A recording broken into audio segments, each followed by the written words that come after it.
We're very fortunate to have another luncheon that was sponsored by another candidate, Scott Martin, who's running for City Council. And we're going to thank him.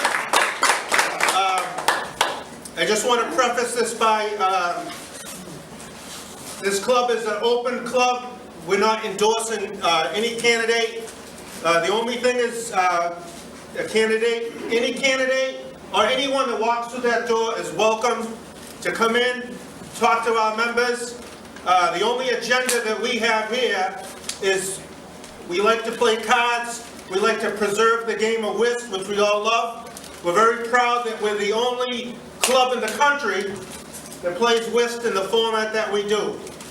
And anyone that wants to come in is welcome. We've had a few candidates in the local election have asked to come and provide a luncheon and talk to our members. So it's on a first come, first served basis. Anyone that wants to come in, see me, and we've got slots available. So without further ado, I'd like to introduce to you the candidate that provided the luncheon for us today is Scott Martin.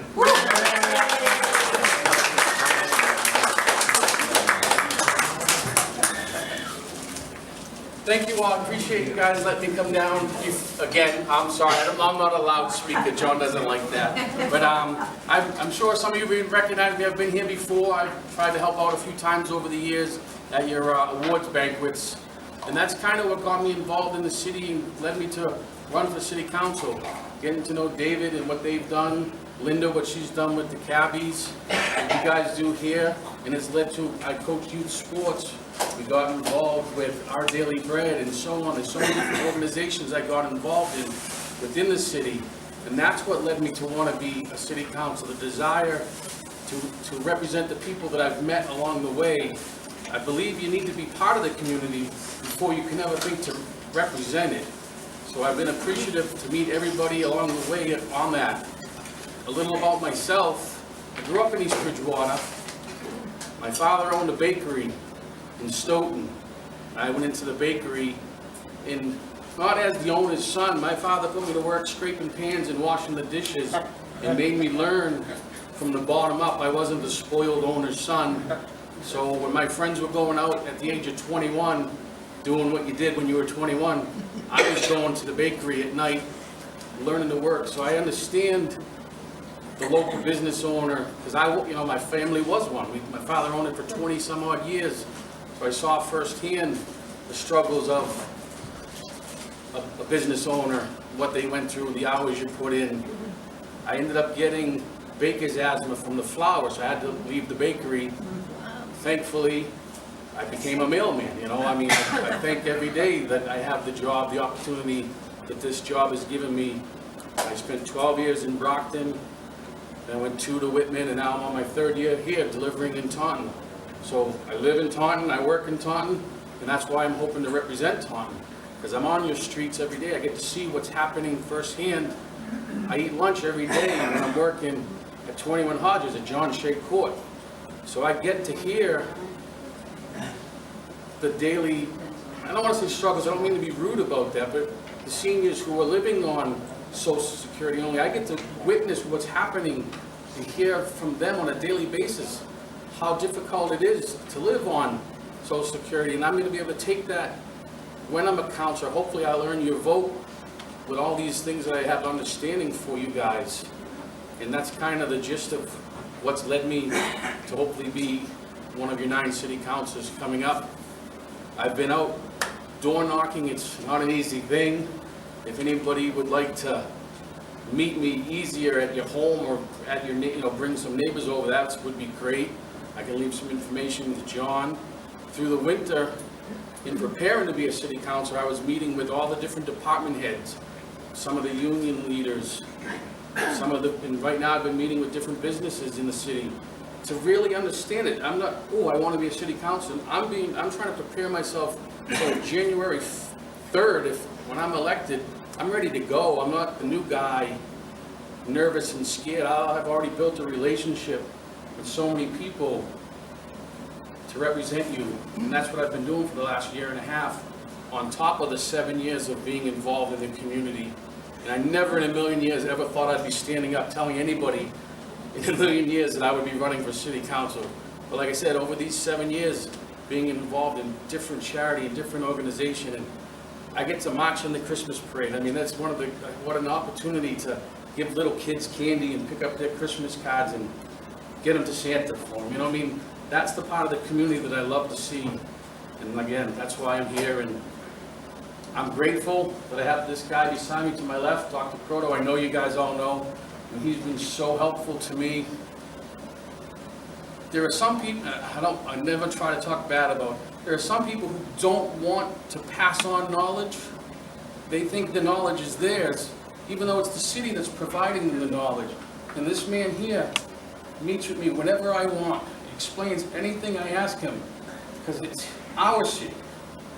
The knowledge he has, he shares with me, not because he's afraid I'm going to take his job, because we both want to see the better city, and that's why I was so thankful for him to allow me to be with him, and I asked him definitely to come with me, because that's how much I appreciate what he's been for the years of this city, but for me. So, I don't know what else I can really say, but I'd like to thank Dr. Proto and let him say a few words to you all too. Thank you, Scott. I would start off with a question. When Mr. Gavea said that you are the only whist group in the country that plays according to this format, I immediately thought that means you play according to John Gavea's rules.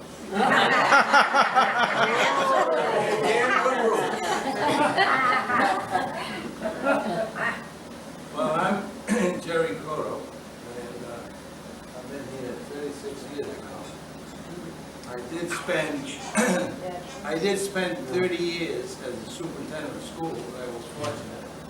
9 in New Hampshire, where I learned, that was boot camp. If you can work the politics in New Hampshire, you can work the politics anywhere. But all I can say is what I've said for years. I will watch your money, and I will do everything I can to see that we get $1.25 for every buck we spend. And as one of the councils would say, I have a lot of many pet sayings. And one of them is, when I'm dealing with vendors, people trying to do business with the city, I tell them up front that I've never met a dollar I didn't like, even if it's theirs. I live at New Hampshire.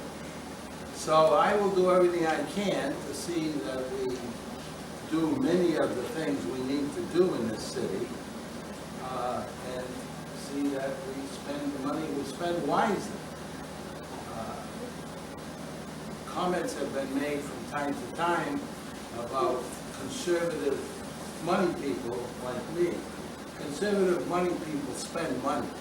They just get value. And the other thing is, I'll do everything I can to see that we hire competent, qualified people, and not because of who they know. We'd rather hire people who know what they need to know. And I always did that when I was with the school department. I also had the pleasure of working with Mr. and Mrs. Gavea for many years. She was an excellent school teacher. Thank you. And I'm sure she told John what to do.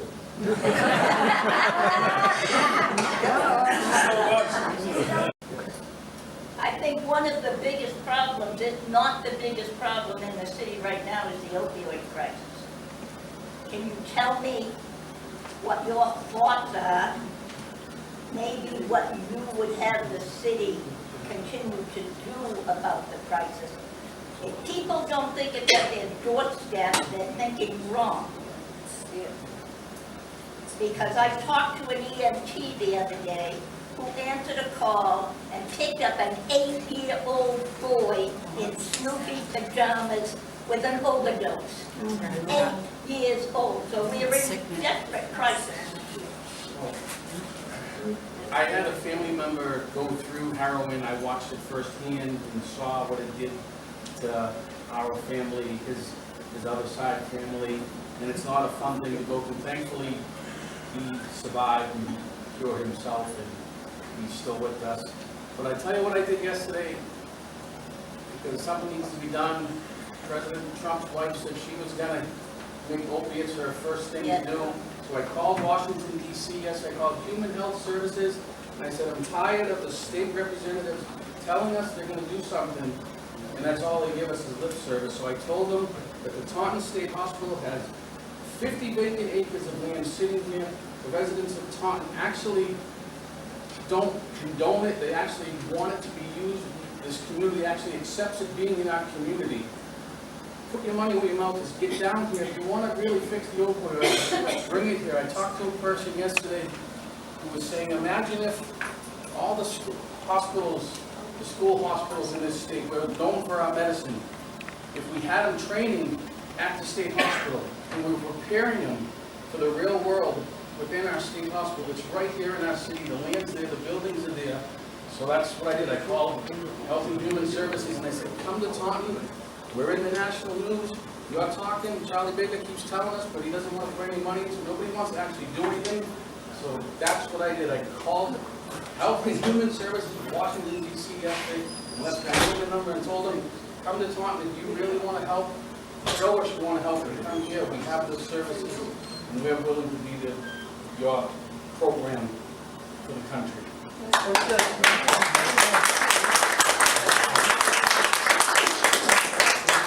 I think Greg had a question. I'd like to include Scott in this one. So if you each have one wish as city councilors, what's your wish for the city of Taunton and what's your wish for the city of Taunton? One wish.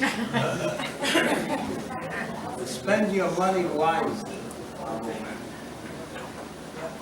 My wish would be a really big wish.